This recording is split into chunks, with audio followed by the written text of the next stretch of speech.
There we go. Hey, see? Second time's a charm. Ubiest of the tubiest.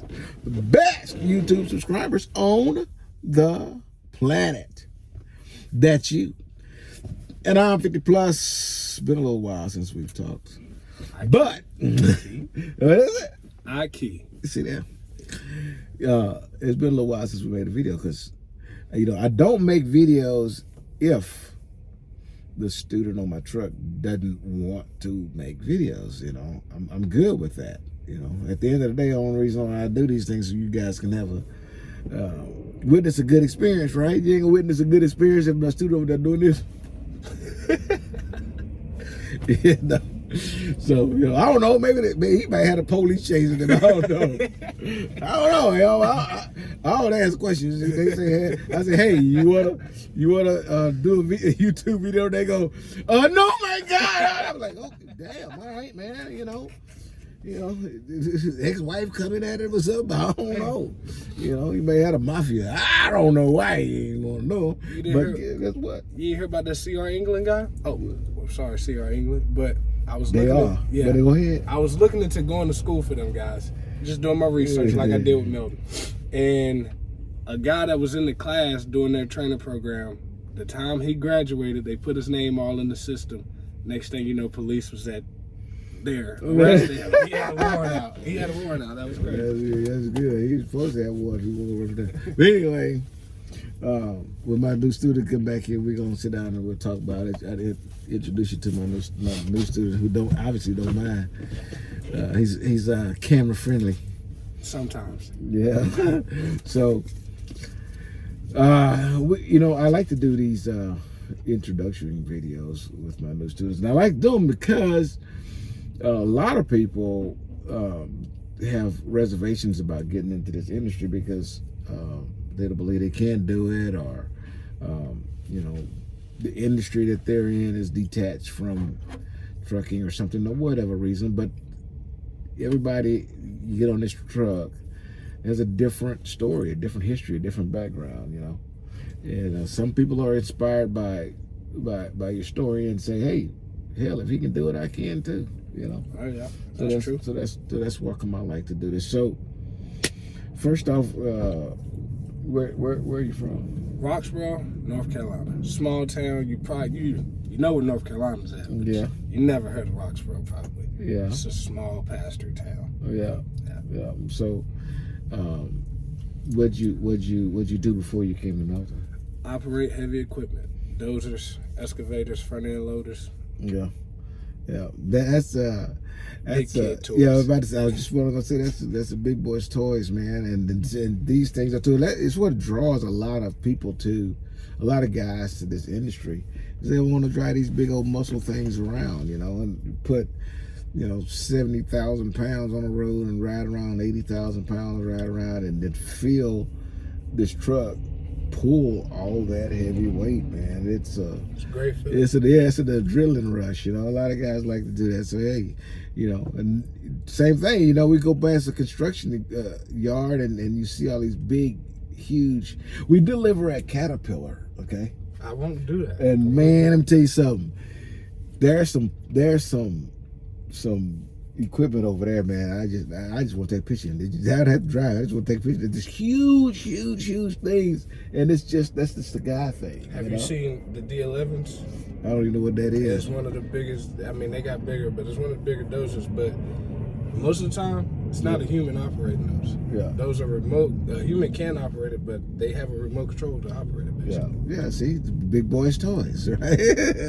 You play remote control planes, remote control cars, remote control choo-choo trains. Now they got a real live remote control bulldozer. Yeah, good deal, man. So, you decided after having fun operating those, you want to go do something different, huh? Yeah. I grew up around it, so like I said, I drive a lot on my pleasure and leisure time, so why not get paid to do it?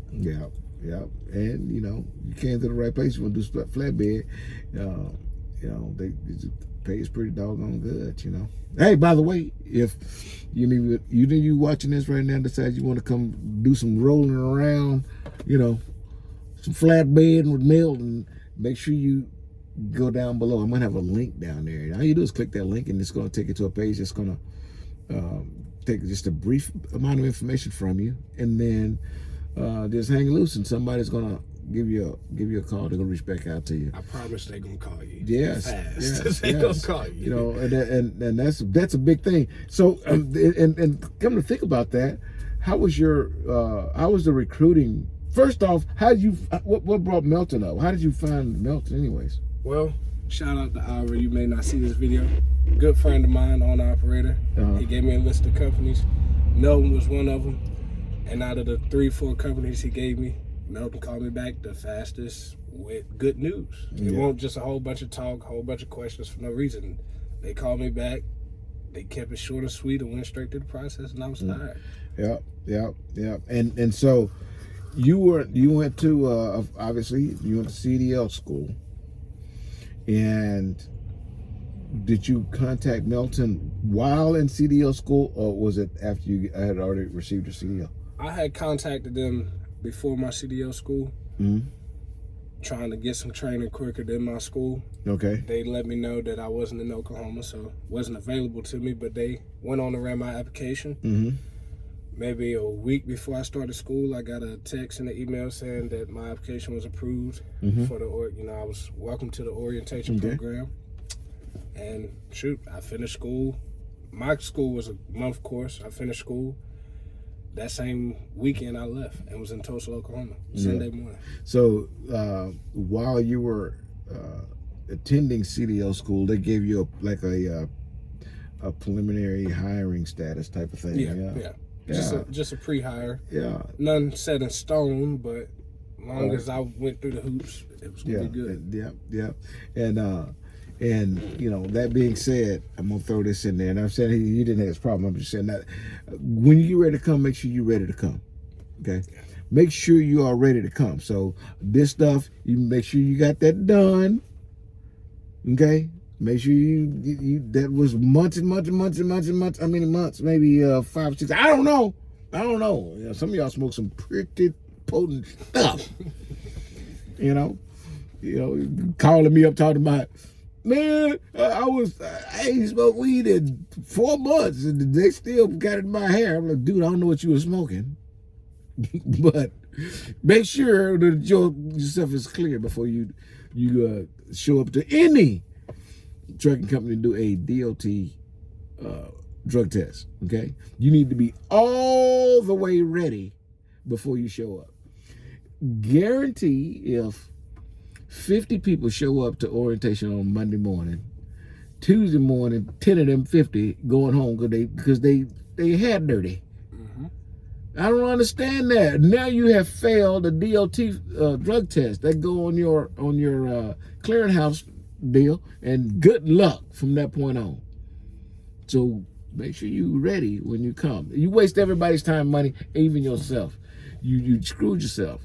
Don't do that. Don't come if you're not ready, okay? So I just want to throw out that, guys, to add to what he's saying. To throw out my personal story a little bit, I used to smoke, but honesty goes a long ways. My recruiter asked me the last time I had, partake in those activities. Devil's smoke. I was honest. So she said, yeah, you're good, but just be honest. And like he said, you don't want nothing on your clearinghouse before your career even start. You're throwing it in the dirt before you even get in the truck. Just be honest. And like he said, if you know you're not, be honest with yourself. Yep. Because it takes a big sacrifice to up and leave home and go hours away to Tulsa, Oklahoma. Yep. So. And you need to be ready. Yeah. To say goodbye to that, because just being, taking it easy for a period of time to get yourself cleaned up to go pass a test doesn't mean that you're not going to get a random afterwards, and you still get it on there. So you need to be to a point where you're just done with that, okay? And I know you're going to say, well, in my state, well, hey, listen, you don't live in all 50 of them, okay? You live in your state. If your state lets you get jacked up on the gun G, that don't mean that other states are going to allow that. Okay, It's not worth and it. it also doesn't mean that this industry is going to allow it, even if it's legal in your state. Okay, I'm just telling you. Do what you want to do, but I can tell you this: there'd be a sad day at Slippery Rock when that happens. You do not want to show up to a trucking company with a failed DOT physical. And Not physical. I'm sorry, a DOT drug test. And I can tell you, like you said, there'd be 50 people in class. The next day, it's a lot of them gone. And yeah, I mean, we all grown, so hey, nobody really cares. But you don't want everybody in the class laughing. Oh, what happened to this guy? What happened to that guy? You don't want to be one of those guys. Right. It's not worth it. The money's too good to be worried about the next smoke. Right. You know. So once you finish CDL school, your recruiter calls you. She send you a bus ticket to ride the Greyhound from Virginia to Carolina to Tulsa. I like Melton because of that reason. They give you an option. They might rent you a car, they might get you a Greyhound, or they might get you a ticket. Right. Two things. One, throughout my whole class, they knew what time I started class. They knew my estimate end date. My recruiter called me once a week to check on me, make sure things was good. Mm-hmm. But pick that plane ticket. Pick that plane ticket for sure. I call it the piss house. Hey. Oh my God! I think I haven't been to a Greyhound bus station where every hobo didn't go over there and say, "I think I'm going to whiz up against this building." I'm like, "What is rolling like a river of stank over there?" I don't mess with it. And to the guys like me that never flew, it's not that bad. Hey man, it's fun. Really I like it. I like flying. You know, it's an exhilarating thing, taking off and landing. But once you get in there, you just ain't nothing doing that. Don't even tell you it's moving. I told myself I wasn't going to sleep on no plane for the first time. I had 3 flights. I had 2 layovers. Every flight I fell asleep. That's right. You're gonna fall asleep. Yeah, it's not. You're gonna fall asleep. So, you got to Tulsa, and then you go to orientation. So, it's 2 weeks, correct? 2 weeks. Yes, sir. How was the first week? First week was interesting. I wasn't so worried about it because they're going to press you on logs, your logbook, your paper logs. But, you know, that wasn't new to me, so it kind of was a breeze to me. But just seeing some of the guys struggle with it kind of makes you feel bad, have a soft spot for it, and you try to help people out. But first week was interesting. Second week, all the little hee ha ha from first week, that kind of cuts back because second week is the more boot camp style of orientation, but none you can't handle or nobody can't handle. I mean, like you said, it's gonna take some work. It's a flatbed company, but those 2 weeks were pretty good to me. Yeah, can't speak for everybody, but yeah. Thinking about those logs, you know, you're gonna do a little. They're gonna teach you how to use how to fill out paper logs, okay? And knowing how to do that is important because if the Qualcomm goes down, you got to be able to do paper logs that are DOT compliant, and they're gonna give you that class now. I will tell you this, you know, if there's 40 people in that class and 40 people don't know how to do paper logs and they need to teach 40 people how to do it, it's going to be pretty tough, okay?